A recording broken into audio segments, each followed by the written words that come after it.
It will be stopped. Waqf bill को रोकने की देश के अंदर और बाहर दोनों जगह साजिशें दिखी।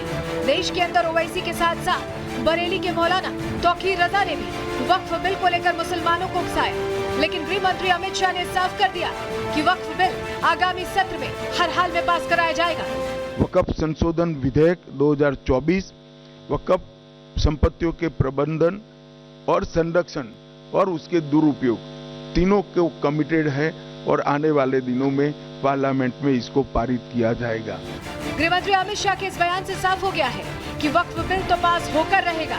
यही वजह है कि वक्फ बिल को लेकर कट्टरपंथी ताकतों में बौखलाहट बढ़ती जा रही है, लेकिन वो एक बात भूल चुके हैं, अब देश में मोदी की सरकार है, यानी अब देश हित के फैसलों में कट्टरपंथी ताकतों का हस्तक्षेप नहीं चलने वाला।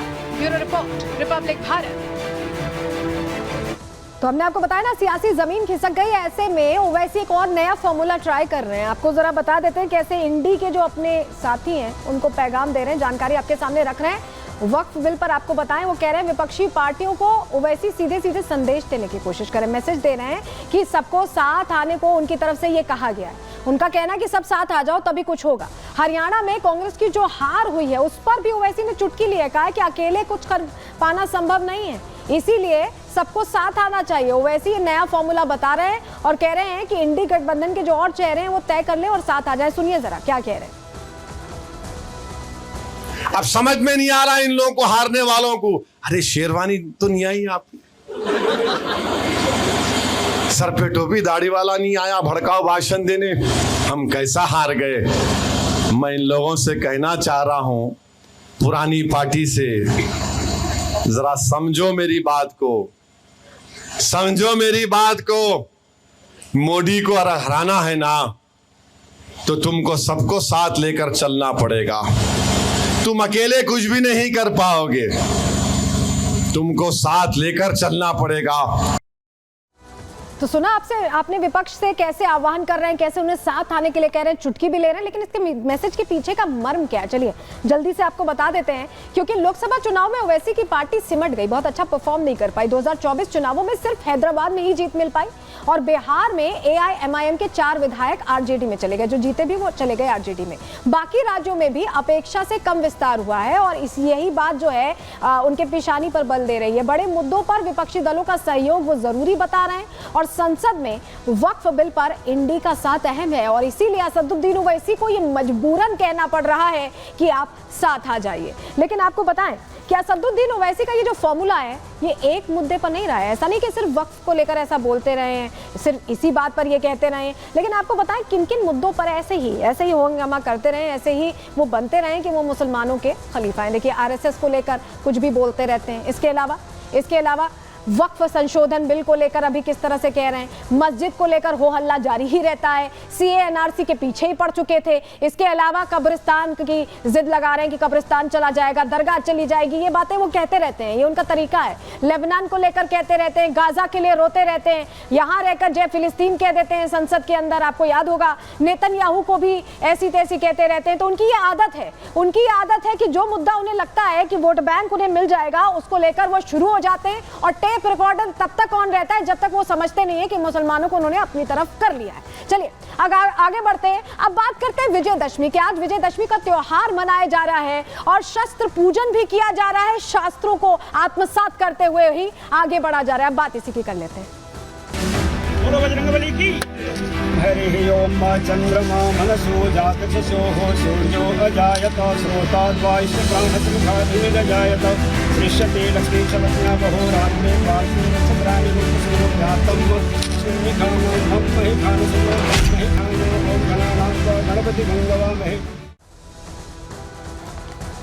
तो आज आपको बताएं महाविजयदशमी का त्योहार जो मनाया जा रहा है और रावण का दहन होगा और साथ ही शस्त्र पूजन का भी आज विधान है। लेकिन जैसे ही शस्त्र पूजन की तस्वीरें आई कांग्रेस को दिक्कत होने लगी। आज के त्योहार के दिन भी परेशानी होने लगी। तस्वीर पहले आपको दिखा रहे हैं, योगी आदित्यनाथ को आप देख रहे हैं, ज्योतिरादित्य सिंधिया को देख रहे हैं, राजनाथ सिंह को यहाँ आप देख पा रहे हैं, मोहन यादव को देख पा रहे हैं, कैलाश विजयवर्गीय, तमाम बड़े चेहरे, रक्षा मंत्री भी दार्जिलिंग में जहां शस्त्र पूजन करते दिखाई दिए, उत्तर प्रदेश के मुख्यमंत्री भी गोरखपुर में मौजूद हैं, ज्योतिरादित्य सिंधिया को भी आप देख रहे हैं, केंद्रीय मंत्री मोहन यादव मध्य प्रदेश के मुख्यमंत्री और कैलाश विजयवर्गीय भी यहां शस्त्र पूजन करते हुए एक बड़ा संदेश, हिंदू एकता का भी संदेश देने की कोशिश कर रहे हैं।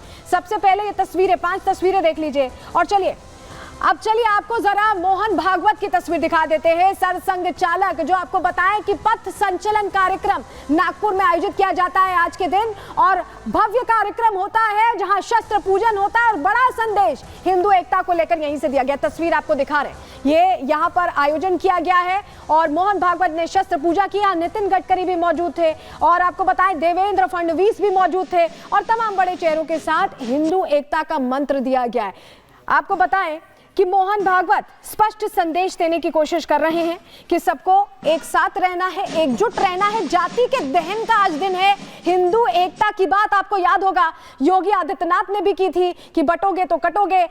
प्रधानमंत्री ने भी कहा कि जो बांटेंगे वो तमाशा देखेंगे, वो महफिल सजाएंगे और आज मोहन भागवत ने भी यही कहा है कि हम सबको एक रहना है। अगर हम कमजोर पड़ते हैं तो अत्याचार होगा, असंगठित होने पर अत्याचार होगा, ये कहा है सरसंघ चालक ने, आरएसएस प्रमुख ने। और तस्वीर आपको हम दिखा रहे हैं तो स्पष्ट संदेश कैसे दिया है जिसको लेकर अब कांग्रेस में कलेश मच गया है, कैसे उनको तकलीफ हो गई है, जरा सुनवा देते हैं क्या कहा है मोहन भागवत ने।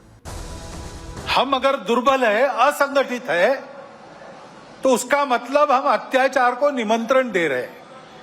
निमित्त कुछ नहीं चाहिए, हम दुर्बल है, यह निमित्त पर्याप्त है। और इसलिए जहां कहीं भी हम हैं वहां संगठित रहना, सशक्त रहना,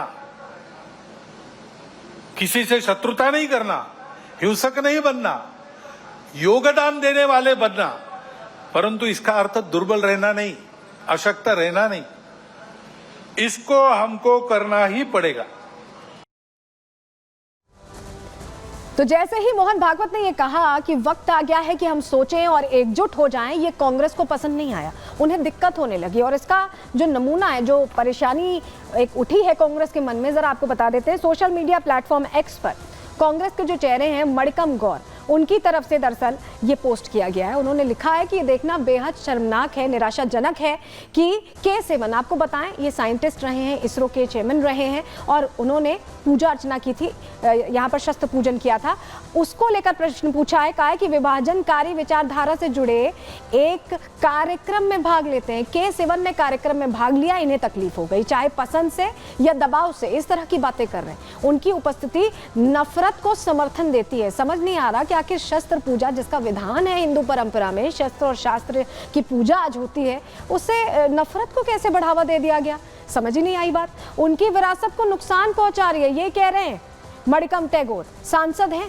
सांसद होने के बावजूद ऐसी बातें कर रहे हैं और कह रहे हैं कि असहिष्णुता को बढ़ावा दे रहे हैं। सोचिए, इस तरह की बातें उनकी तरफ से कही जा रही हैं। मतलब साफ है कि उन्हें ये पसंद नहीं आ रहा कि कैसे यहाँ शस्त्र पूजन हो रहा है।